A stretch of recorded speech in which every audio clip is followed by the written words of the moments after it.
मित्रांनो, आज आपण नागपूरच्या संविधान या परिसरामध्ये 6 डिसेंबर महामानव डॉक्टर बाबासाहेब आंबेडकर यांच्या महापरिनिर्वाण दिवसानिमित्त लाखोनी लोक आलेले आहे आणि बीएसपीच्या वतीने सुद्धा इथे त्यांना अभिवादन करण्यात आले. मान्यवर मॅडम सुद्धा जाणून घेत त्यांची प्रतिक्रिया घेतो. आपला परिचय सांगा. माझे नाव सुनंदा शिवपाल नितवरे. जय भीम. सर्वात आधी जय सर्वांना, समस्त महापुरुषांना सर्वात आधी मी अभिवादन करते. त्यातच महात्मा ज्योतिबा फुले, छत्रपती शाहूजी महाराज, पेरियार रामास्वामी महामानव ज्यांचा आज 68वा महापरिनिर्वाण दिवस, ज्या ठिकाणी आपण आज संविधान चौकमध्ये इथे उभे आहोत, अशा त्या महामानवास अभिवादन करण्यासाठी आम्ही इथे उपस्थित झालेलो आहोत. तसेच बहुजन समाज पार्टीचे संस्थापक मान्यवर कांशीराम साहब यांना मी त्रिवार नमन करते. तसेच बहुजन समाजाच्या नेत्या सुश्री बहन मायावतीजी यांच्या दीर्घ आयुष्याची मी मनकामना करते. आज बहुजन समाज पार्टीच्या वतीने महिला विंग आम्ही इथे उपस्थित झालेलो आहोत. 68वा महानिर्वाण दिवस आम्ही इथे आज अभिवादन करण्यासाठी महिला विंग इथे उपस्थित झाले. मला एकच सांगू इच्छितो की जेव्हा बाबासाहेबांनी 2 वर्ष 11 महिने 17 दिवस एवढ्या कष्टाने संविधान लिहून आपल्यासाठी ठेवलेलं आहे, का संविधानाचा फायदा फक्त आपल्याला खरंच होत आहे? त्याचं कारण म्हणजेच आपली आज जे शासन बनायचे होते, जे आपण बाबासाहेबांचं स्वप्न होतं की शासनकर्ती जमात बना, खरंच आपण आज आपली बहुजन समाज 85% असूनही एकही आपण त्या संसदेपर्यंत आजपर्यंत पोहोचू शकत नाही आहोत. खरंच आपण 68 वर्षामध्ये बाबासाहेबांचं स्वप्न पुरं करत आहोत. मग का, याचा प्रश्न आपण या बहुजन समाजालाच विचारायला पाहिजे. बाबासाहेबांनी मोठ्या कष्टाने या गाडा इथपर्यंत आणून ठेवला. बाबासाहेब म्हणतात, मी मोठ्या कष्टाने हा बहुजन समाजाचा मोठ्या संघर्षाने हा गाडा इथपर्यंत आणला. तुम्हाला जर सामोर नेता नसणे तर मागे सुद्धा नेऊ नका. पण आपण इथेच न ठेवता समोर तर नाहीच नेला, पण आपण मागे गेलो. म्हणजे बहुजन समाजाचं जे कर्तव्य होतं बाबासाहेबांचं स्वप्न पूर्ण करण्याचं, ते आपण केलेलं नाही. म्हणून आज इथेच संकल्पना घ्यायची आहे की बहुजन समाज पार्टीच्या पक्षाच्या वतीने आज बाबासाहेबांना अभिवादन करू. मी इथेच थांबतो आणि जय भीम नमो बुद्धाय.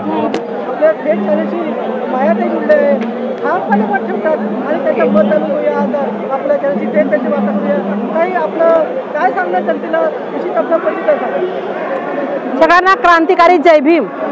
मी माया उके.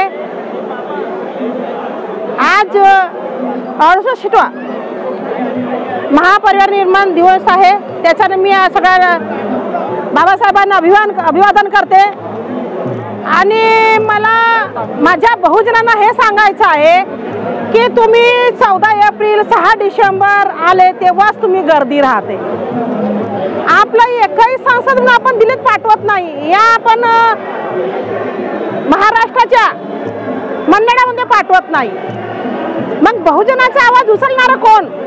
बाबासाहेबांनी एवढ्या कष्टाने आपल्याला जे एक मताचा अधिकार दिलं, सगळ्याला समान, त्याचा खरंच आपण वापर बरोबर करतो काय? जो लढाई करतो, जो लढतो, तो फक्त स्वाभिमानी लढतो. आणि हे चमचे दळवे जे आहेत ते फक्त पाय चाटाचे कामं करतात. म्हणून मला ह्या माझ्या बहुजनांना सांगायचं आहे की आपण 85% असू नाही, आपण त्याच्या मागे दोघांच्याच मागे धावतो. तिसरी नॅशनल पार्टी आहे आपली, त्याच्याकडे आपण लक्ष देतच नाही. बाबासाहेबांनी म्हटलं, माझा गाडा तुम्ही नेत तर मागे तर नका नेऊ. तोच गाडा मान्यराव काशीराम साहेबनी युपी मध्ये नेला आणि तिथे आपला झेंडा उभा केला. पण आपण महाराष्ट्राचे लोक, महाराष्ट्राचा आपण आपला झेंडा ना आपण महाराष्ट्राचे लोक संसदेने नेऊ शकत नाही. हे खूप शोकीनतेका आहे. म्हणून आज ह्या दिवशी मला हेच सांगायचं आहे, बाबासाहेबांच्या महापरिनिर्वाण दिवशी सगळ्यांना संकल्प करायचा आहे, आता तरी जागे व्हा ना. आता तरी आपला निळा झेंडा त्या संसदमध्ये लहरावा, हेच माझं बोलणं आहे. आणि सगळ्यांना माझा आग्रहाची विनंती आहे की तुम्ही आता तरी एक व्हा, निळ्या झेंड्याखाली आता तरी एक व्हा. सगळ्यांना क्रांतिकारी जय भीम. आपल्याला महत्वपूर्ण त्यांच्यामध्ये आपल्याला महत्वपूर्ण गोष्टी त्यांनी आपल्या जगाला दिली आहे. आपण मत आहे आणि आमच्या चॅनलवर राहिला क्रांतिकारी जय भीम. जय भीम. आज 6 डिसेंबर डॉक्टर बाबासाहेब पहिली दिवसानिमित्त आपल्या चॅनलची वार्ता करताय. तर आता पाहिजे इंदोर गेडाम बहुजन समाज पार्टीचा जिल्ह्याचा प्रभारी आहे. आज डॉक्टर बाबासाहेब आंबेडकर यांचा 68वा महापरिनिर्वाण दिवस आहे. त्यानिमित्त इथे आम्ही पक्षाच्या वतीने सगळे अभिवादन करायला आलो होतो. आता पुष्कळचे आमच्या लोकांनी इथे या ठिकाणी बहुजन समाज पार्टीचे नारे लावले, तर काही लोकांना बरं नाही वाटलं. असं नाही आहे. बहुजन समाज पार्टी या ठिकाणी नेहमी काहीतरी म्हणजे प्रण करण्यासाठी येत असते. बहुजन समाज पक्षाचे पदाधिकारी कार्यकर्ते हे प्रण करायला येतात की ज्या काही आमच्या चुका वर्षभरात आम्ही करतो, तर बाबासाहेबांच्या महापरिनिर्वाण दिनाच्या निमित्ताने त्या चुका पुन्हा होऊ नये आणि नव्यानं आम्ही कामाला सुरुवात करायचं, त्यासाठी आम्ही या ठिकाणी सगळे लोक येतो. आणि सगळ्याच कार्यकर्त्यांचं जे आहे एक उत्साह राहते. उत्साहामध्ये पक्षाचे कार्यकर्ते आता पक्षाचे नारे लावून देतात. त्याच्यामध्ये कोणाला वाईट मानण्याची गरज नाही आहे. आणि वाईट कशाला मानतात हे लोक?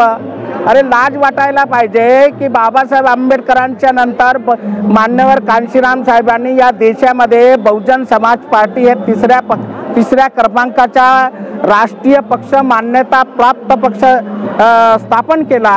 तुम्हाला त्या पक्षाचं नाव घ्यायला, त्या पक्षामध्ये काम करायला लाज कशाची वाटते? आणि लोक म्हणतात की एक व्हायला पाहिजे, एक व्हायला पाहिजे. तर कोणी एक व्हायला पाहिजे? बहुजन समाज पार्टी हा सागरासारखा मोठा पक्ष आहे. ज्यांना एक व्हायचं आहे, ज्यांना बाबासाहेब आंबेडकरांच्या मिशनसाठी काही करायचं आहे, बाबासाहेबांच्या गाडा पुढे न्यायचा आहे, तर त्या लोकांनी बहुजन समाज पार्टीचा झेंडा खांद्यावर घेऊन काम करायला पाहिजे. छोटे लहान संघटना आपल्या स्थापन करतात आणि आपल्या दुकानदाऱ्या चालवतात.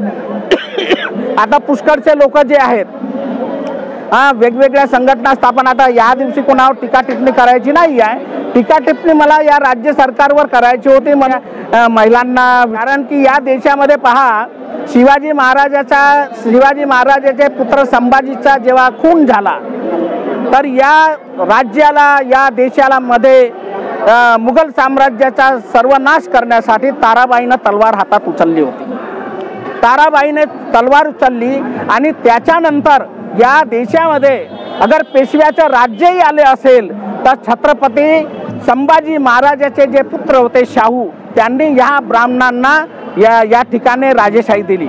म्हणजे या ठिकाणी ब्राह्मणांचं, पेशव्यांचंही राज्य आले असेल, तर हे आमच्यामुळे आलेलं आहे. अशा ठिकाणी त्यांनी त्या काळामध्ये ज्या चुका केला, आजच्या परिस्थितीमध्ये, आजच्या वर्तमान स्थितीमध्ये हे जे राज्यामध्ये जे सरकार आलेलं आहे, केंद्रामध्ये जे सरकार आलेलं आहे, ह्या पण त्याच चुका करत चालल्या.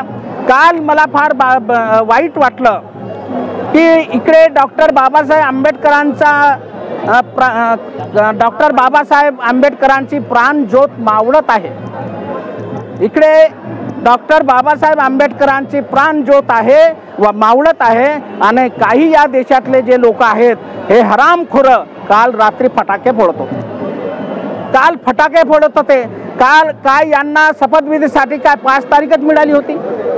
इतर तारीख यांच्याकडे नव्हती का? यांच्याकडे बहुमत होतं, सगळं काही होतं. तर या लोकांनी 15 दिवसाच्या नंतर शपथविधी केला असता तरी यांचा शपथविधी झाला असता. अन्य फडणवीस नावाच्या ब्राह्मणालाच अगर या राज्याचा मुख्यमंत्री बनायचा होता तो बनलाच असता. पण तरी 5 तारीख का निवडली? मुसलमानांची बाबरी मस्जिद पडली तर 6 तारीख. डॉक्टर बाबासाहेब आंबेडकरांचा महापरिनिर्वाण दिवस आणि हे 5 तारखेला फटाके फोडतात, कारण का यांच्या या राज्यामध्ये सरकार आलं, हे 6 तारखेला मिठाई वाटतात. अरे आम्ही जेवण करत नाही, आम्हाला चहा सुद्धा धकत नाही आजच्या ठिकाणी. आणि हे हरामखोरं हे माणुसकीला काळीमा फासणारं काम या राज्य सरकारनं केलंय. डॉक्टर बाबासाहेब आंबेडकरांचा घोर अपमान राज्य सरकारनं आजच्या दिवशी केला आहे आणि बहुजन समाज पार्टी नागपूर जिल्ह्यातर्फे मी या राज्य सरकारचा तीव्र निषेध करतो. आणि आमच्या सगळ्या महिला आणि सगळ्या कार्यकर्ते आमचे जे आहे बहुजन समाज पार्टी हे या राज्य सरकारच्या मंत्रिमंडळाचा आणि आज त्यांच्या शपथविधीचा त्यांच्या सरकारचा आम्ही तीव्र निषेध करतो. यासाठीच मला बोलायचं होतं. धन्यवाद.